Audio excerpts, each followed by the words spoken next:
This is your News Source Evening Bulletin for today, Wednesday, the 16th day of January in the year 2019. Here's what we're tracking tonight.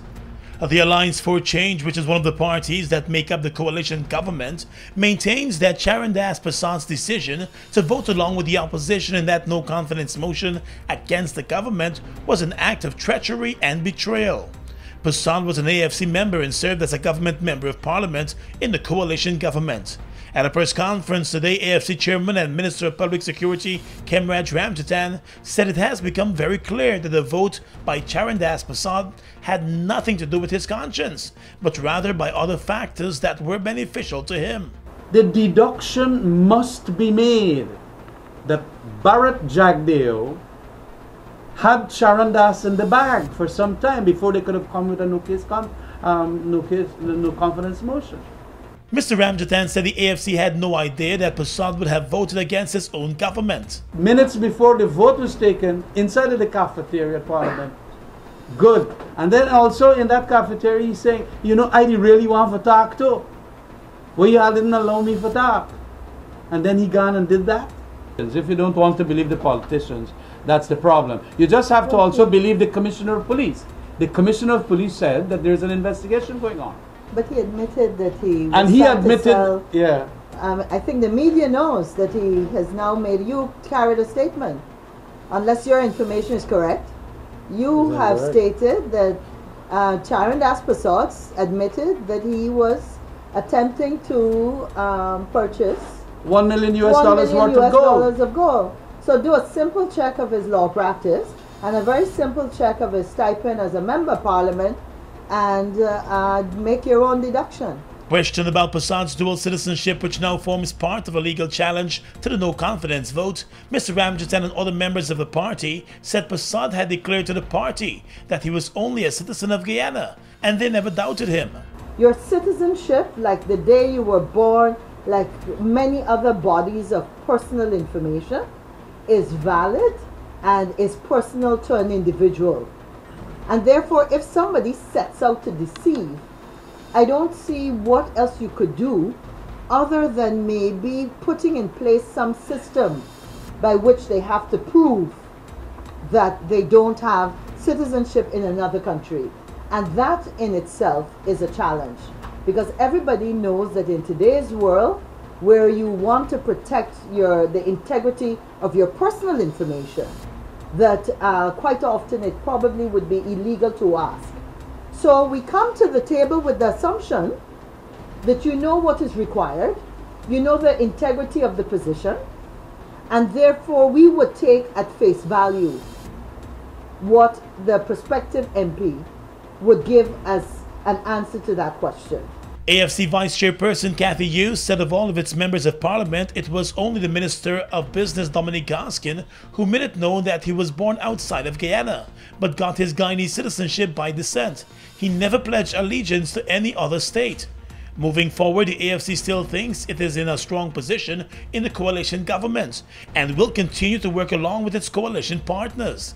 The party intends to head into the next elections as part of the coalition and indicated that it will be ready for those elections whenever a date is announced. The Alliance for Change is ready for elections at any point in time that the court agrees that it should proceed.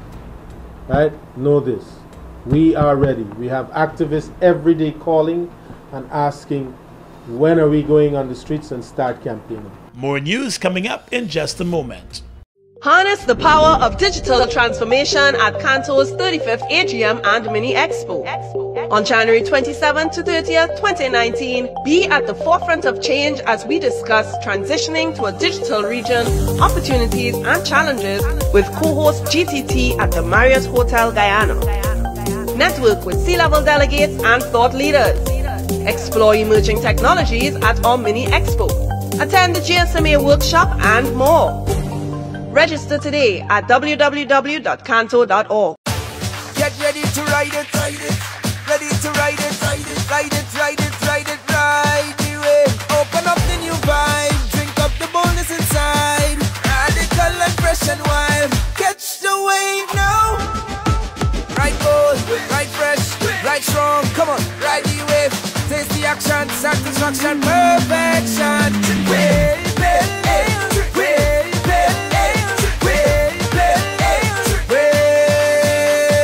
Ride the new wave of excitement sweeping Guyana. Wave Pale Ale, a premium, full-bodied, strong and refreshing alcoholic brew, crafted to perfection for a bold, young, radical you. Don't settle for anything less. Catch a Wave Pale Ale and ride it today. Wave Pale Ale. Crafted to perfection. Roam like you're home, because prepaid means more with GTT. Travel to any GTT roam zone in the US, Canada, Caribbean, Latin America, or South America, and pay the same great rates to use your data from foreign as you do when you're home. With GTT, prepaid means more, so roam like you're home with GTT, Guyana's preferred roaming network.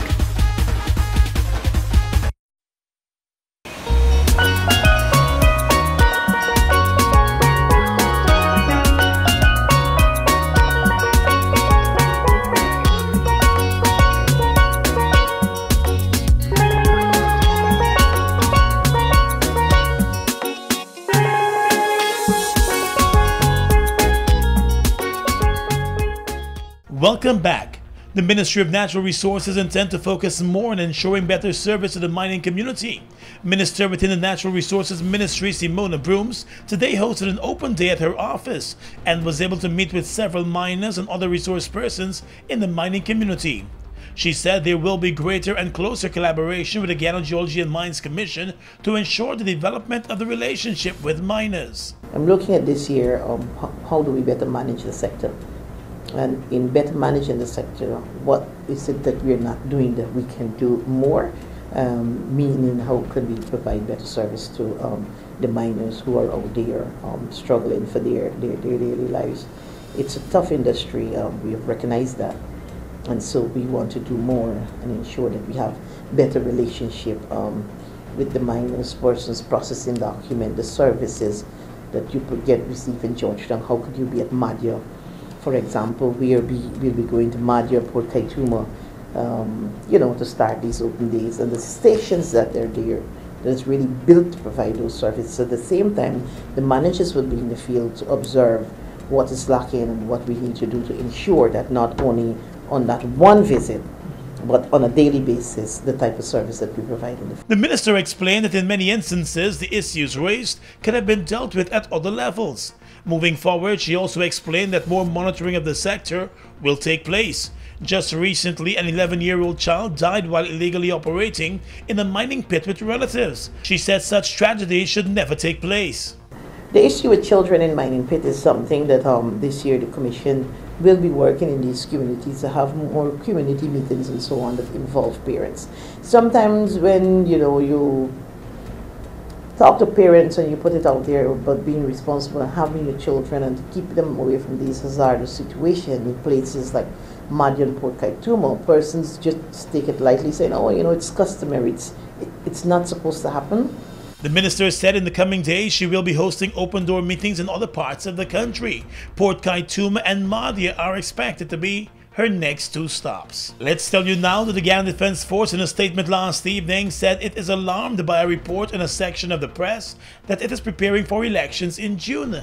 The GDF said it has not authorized any such release or made any such pronouncements. The statement added that the Guyana Defense Force is aware that it is not the authority for specifying the date and/or time by which elections should be held. According to the GDF, any force will always have intelligent anticipation of tasks likely to be undertaken, and those tasks, once identified, are issued to the subordinates as warning orders, alerting them to the nature of the probable task. It says such tasks should not be misconstrued to mean anything else. The Guyana Defense Force says it has always respected the rule of law and due process and will continue to maintain a professional force which contributes to the development of the nation. And finally tonight, after being charged previously with 5 counts of trafficking in persons, an alleged recruiter and employer, Fiona Hopkinson, found herself back in court today to face 4 additional trafficking charges. It is alleged that between August and October last year, Hopkinson engaged in the trafficking of persons by hiring 4 vulnerable Venezuelan nationals for means of prostitution and exploitation. In addition, it was noted that one of the alleged victims was employed at the city nightclub and her travel documents were confiscated. The police prosecutor strongly objected to bail on the basis that the accused, Fiona Hopkinson, has several matters of a similar nature before the courts. Bail was denied, and the accused was told that the case will continue on the 6th of February. The woman was arrested after the police carried out a raid at a diamond club in Georgetown and found the 4 Venezuelan women who told the investigators that they were recruited by the woman. Last year, the same woman was charged in connection with a similar matter at the same night spot. And still in the courts, 22-year-old Lisa Halle will have to stand the High Court trial for the stabbing death of her husband. She will face a manslaughter charge before a judge and jury. The incident took place back in 2017, and today Magistrate Leron Daly ruled that a strong enough case has been made out against the woman for the matter to be moved to the High Court. She is accused of stabbing her husband Dilson Halle to death during a row. She has claimed that she did so to stop him from abusing her. The two had reportedly shared a rocky relationship. And that's your News Source Evening Bulletin for tonight. Gordon Mosley reporting.